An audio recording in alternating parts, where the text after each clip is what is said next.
My name is Michael Green. Usually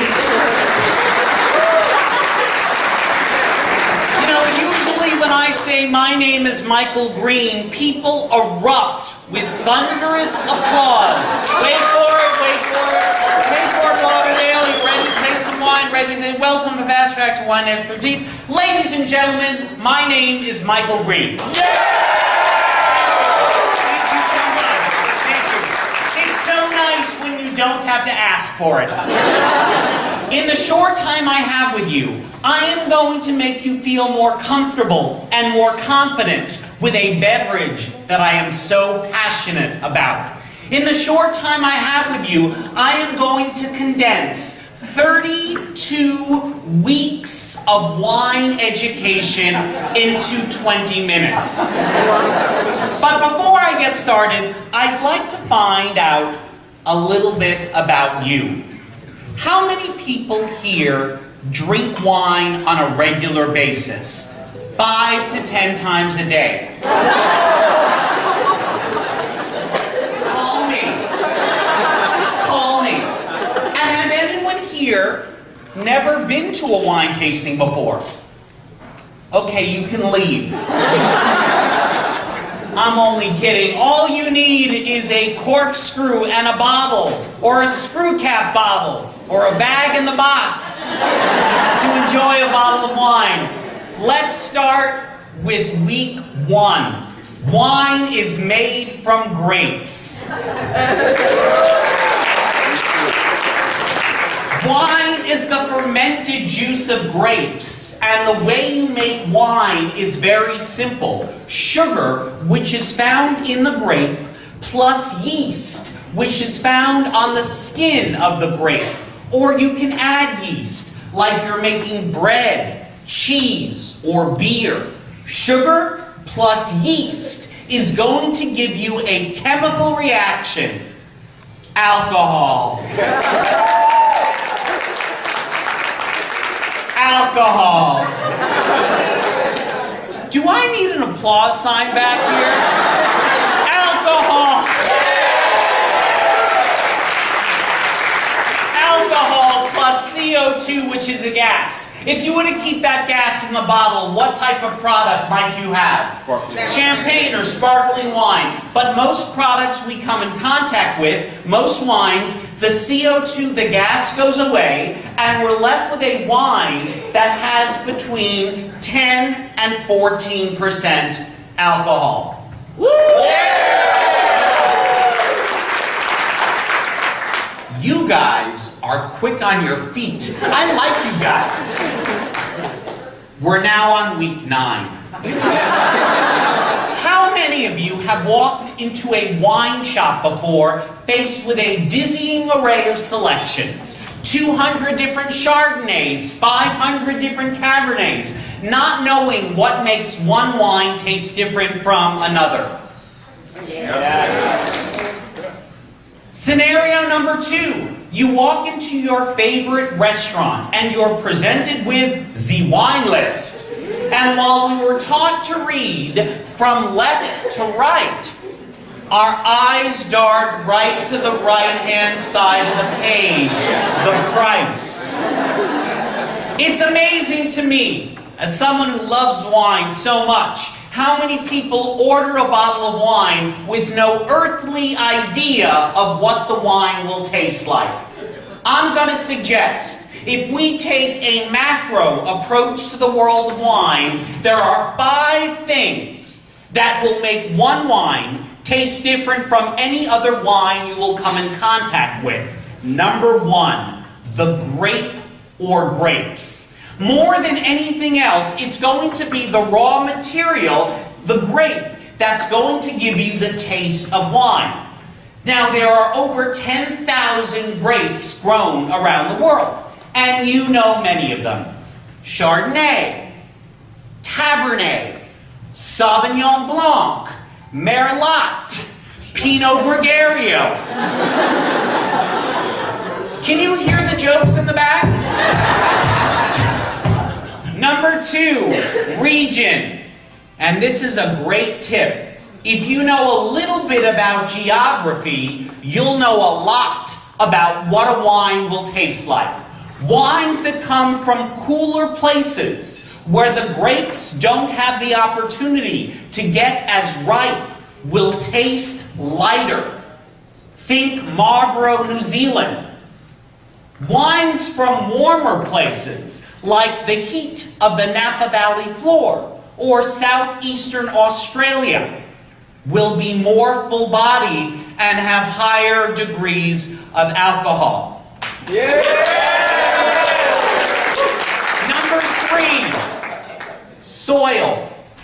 There are many different soils you can plant vines. Clay, slate, granite, volcanic. All of these soils will give you different tastes. Number 4, vintage or weather.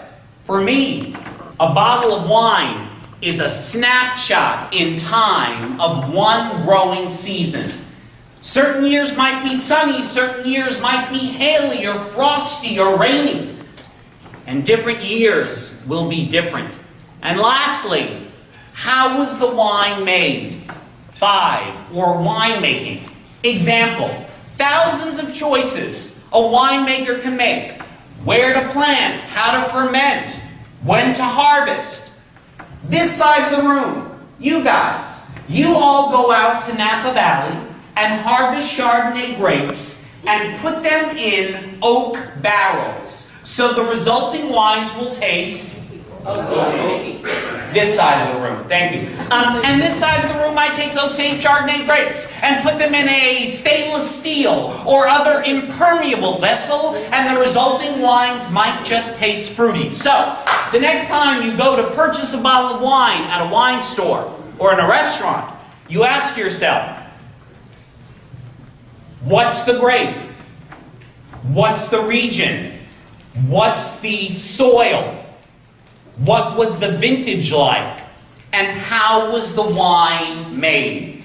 Unfortunately, though, this information is rarely given to you on the back label, like you're reading the ingredients in a can of Campbell's soup, but it's something to think about.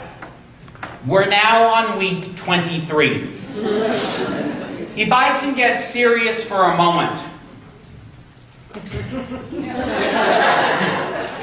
Alcohol. Good luck.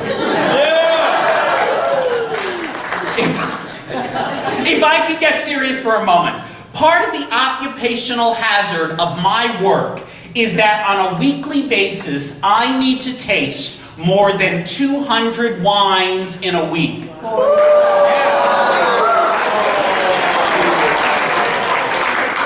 I'm writing an article on the wines of Colchagua Valley in Chile or Stellenbosch, South Africa. I need to travel to fabulous places and stay at wonderful hotels and have really great food.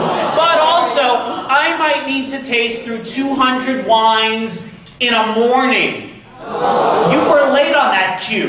In a morning.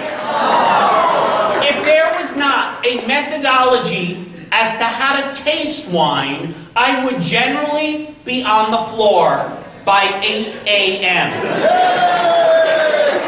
This man knows all too well about what I speak.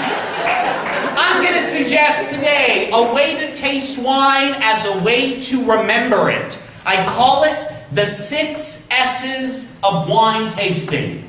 See, swirl, smell. Everybody. See, swirl, smell. Sip, swish, spit. Sip, swish, spit. Now, I have been informed by Buick management, and specifically Chris A.I., who you met earlier, who's in the back, that today, spit can be replaced with savor, swallow, and enjoy.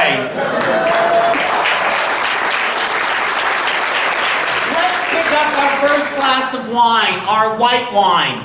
This is a Sauvignon Blanc from Sonoma called Rodney Strong. I think it's one of the most food-friendly wines on the planet and one of the best Sauvignon Blancs coming out of California today. Let's go through the 6 S's of wine tasting. C, note the wine's color. To do this, you hold the glass from the stem or from the foot. From the stem or from the foot. In other words, we do not cup, we do not fondle, we do not caress the bowl of the wine. You know, I feel like I'm reading from the Human Resource Manual of a major U.S. corporation. No cupping, no fondling, no caressing. But I settled that lawsuit. To see the wine's color, you take the glass and you tilt it away from you at a 45-degree angle above a white surface. You can use your napkin. Tilt it away from you at a 45-degree angle. If while you're doing this, you feel anything wet on your leg, you tip too far. You're looking at the outermost rim, and here's a tip. A wine that looks light will taste light. What's the color of this wine? Light. It's light. It's light pale. It's got a light straw color to it with a little bit of a greenish tinge. It looks to me a little bit like cat's piss. Excuse me, un peu de pipi de chat. Alrighty, now let's give the wine a bit of a swirl. Introduce some oxygen into the wine. An important part of wine tasting. And now, stick your nose in the glass and smell it. Madame, you need to stick your nose all the way into the glass. The wine is not going to come out and say, "Hello, I'm Sauvignon." You can't see this, but this woman is now blushing like a white Zinfandel.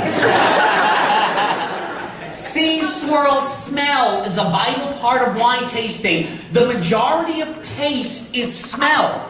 Our mouth can only perceive 5 basic taste sensations: sweet, sour, bitter, salt, and savory. But everything else is in the nose. See, swirl, smell, sip, swish, savor. Let's taste this first wine.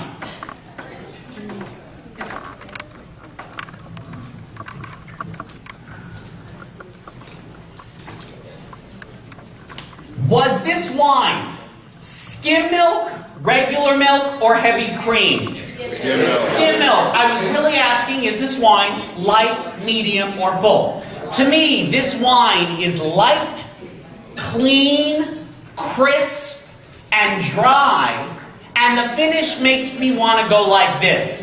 Mwah, mwah, mwah. Everybody, call me. You can all call me. Or